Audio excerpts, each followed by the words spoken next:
салом алайкум дӯстони гиромӣ, дарси дуюми худро шурӯъ менамоям. ин ҳам бошад дар бораи ба формат даровардани калима ё худ ибора навишта шуда мебошад. ҳоло мо ба документе ки дар дарси гузашта тайёр карда будем ба он бармегардем. акнун документи мо кушода шуд. форматировать кардан чист, яъне ин дар бораи дар калима ё ин ки ҷумлаи худро ба форма даровардан аст. масалан мо метавонем ба воситаи ин ҷумлаи худ ё ин ки калимаи худро ҳарфҳояшро калон ё хурд намоем ё ба он ранг илова кунем ё ранги муқаррари он ки сиёҳ аст метавонем дигар рангҳоро ба он илова намоем. ҳоло бошад мехоҳам сарлавҳаи матни худро иваз намоям. барои ин ман бояд аввал матне ки ман мехоҳам онро рангаш ё ин ки размерашро иваз намоям бояд ман интихоб кунам. барои интихоб кардани матн ё ин ки ҷумла якчанд усул мавҷуд аст. метавонем бо ёрии мушак бо кнопкаи тарафи дасти чапи муш матнро ин тавр интихоб намоем. хоб усули дуюм бошад нишонаи мушро ба тарафи дасти чапи лист бурда як маротиба зер мекунем.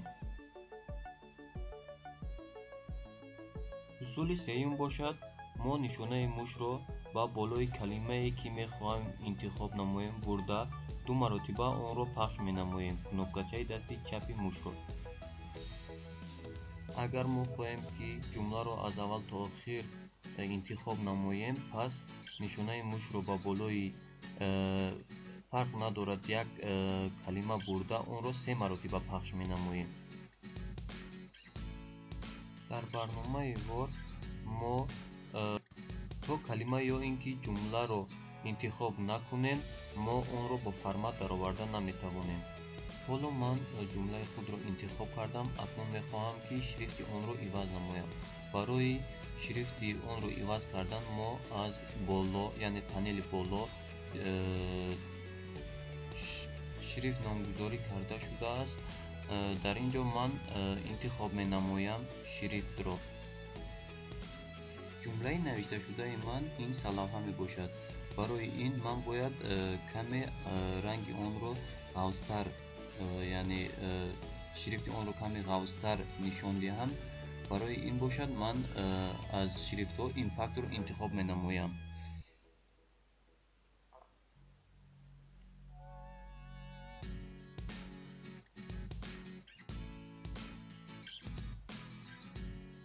импактро интихоб менамоям. ҳоло бошад ҷумлаи ман тағйир ёфт, яъне ранги он сиёҳтари ғавзтар шуд. ҳоло бошад ман мехоҳам размери шрифтҳои навиштаи худро иваз намоям. барои ин ман аз ин ҷо истифода мебарам, яъне то кадом дараҷа калон ё хурд буданашро аз ин ҷо интихоб менамоям.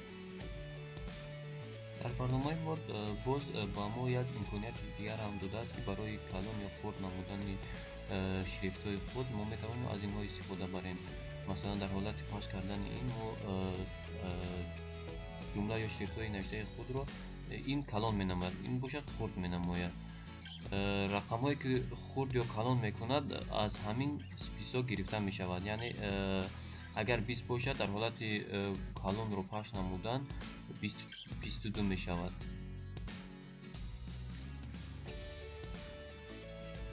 хоб агар дар ҷумлаи навиштаи мо, яъне дар матни навиштаи мо агар салавҳои дигар ҳам бошад, мо онро ҳамин тавр метавонем, яъне интихоб намоем аввал ҷое ки мо онро мехоҳем иваз намоем ва ҳамин тавр ба формат дарорем, яъне ҳарфҳои онро иваз намоем, калон ё хурд намоем. дар барномаи Word як элемент ҳаст ки мо ба воситаи он метавонем, яъне сарлавҳаи тайёркардаи худро метавонем ба сарлавҳое ки дар лист дар поён ҳаст онро ба мисли онҳо дарорем. барои ин мо бояд чӣ кор кунем?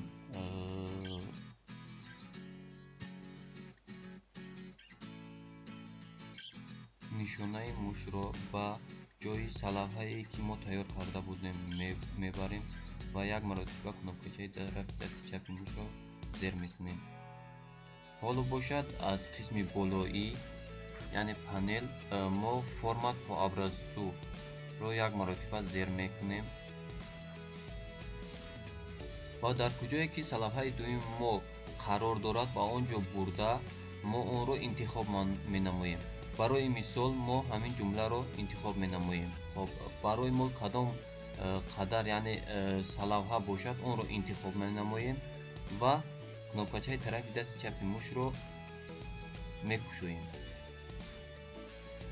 дар ин ҷо ба тариқи автоматӣ яъне дар боло кадом тарз навишта шуда буд ҳамонро ба поён гузоштем.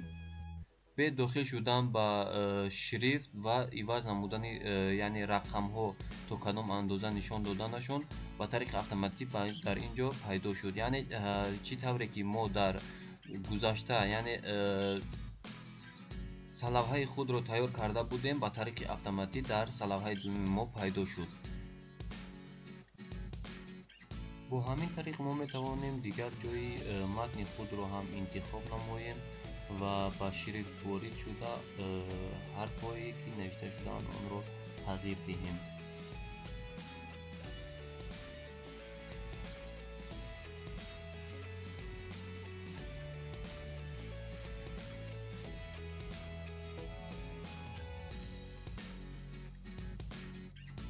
ҳамин тариқ ман метавонам боз формати боқимонда тексти худро бо формат ва образцу иваз намоям. ҷойро интихоб менамоем ва кнопкачаи дасти чапи мушро мекушем. хеле ки мебинед ҳамаи ҳарфҳои навиштаи шудаи ман рангашон тағйир ёфтанд ва яъне ба ҳолате ки дар боло мо иваз карда будем ба он баргаштанд. ҳоло бошад дар бораи ин элементҳое ки дар панели шрифт ҷойгир ҳастанд мехоҳем суҳбат намоем. барои чиянд ва барои кадом кор хизмат мекунанд ҳоло нишон дода мебароем. пеш аз оне ки онҳоро мо истифода барем мо бояд як калима ё ки ҷумларо интихоб намоем. масалан ҷумҳурии тоҷикистонро интихоб менамоем ва мебинем ки ҳарфи ж барои чӣ хизмат мекунад. яъне ҷумлаи интихоб кардаи моро жирни яъне ғавс менамояд. ҳарфи к бошад курсив ном дорад, яъне ҷумлаи навиштаи моро каме ба тарафи дасти рост чапа нишон медиҳад. ҳарфи ч навишта шуда дар поёни ҷумлаи мо як хат нишон медиҳад. на танҳо хат ва балки дигар намуд хатҳо низ мавҷуданд ки ба воситаи ин метавонем дигар хатҳоро низ дар ин ҷо бинем. элементи дигаре ки дар ин боло нишон дода шудааст барои яъне ҷумлаи интихоб кардаи моро аз мобайн хат мекашад. дар ин ҷо ду элементи дигар ҳам мебошанд ки онҳоро бисёртар дар формулаҳои математикӣ ё ки химиявӣ истифода мебаранд. ҳоло мо аз онҳо ҳам як маротиба мебинем ки чӣ тавр кор мекунанд. масалан H2O менависонем. ҳоло мо бошад бояд ин дуро индекс намоем, яъне бинем ки дар чӣ тавр он иваз меёбад. дар ҳолати пахш кардан дар боло яъне H2O дар боло пайдо мешавад. дар ҳолати аз поён ду нишон дода шуда бошад мо онро аз поён яъне индексро иваз мекунад, дар поён навишта мешавад. яъне ин x ва x ҳо бошад ин ду элемент дар формулаҳои математикӣ ва химиявӣ истифода бурда мешаванд.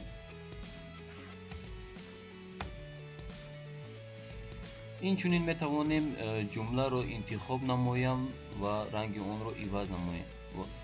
масалан ҷумлаи худро интихоб кардем ва онро метавонем ки рангашро иваз намоем ба сурх. ҳоло мебинем яъне ҷумлаи интихоб кардаи мо ранги он тағйир ёфт, ба сурх баргашт.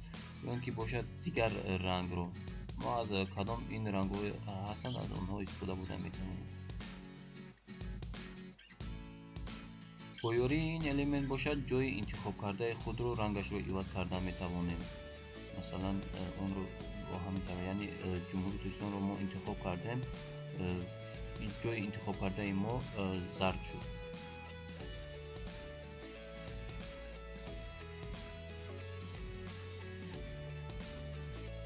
ҳоло бошад мо панели абзацро мебинем ки дар он кадом элементҳо мавҷуд ҳастанд ки дар ин ҷоҳан, яъне ин элементҳо барои мо чӣ хизмат мекунанд.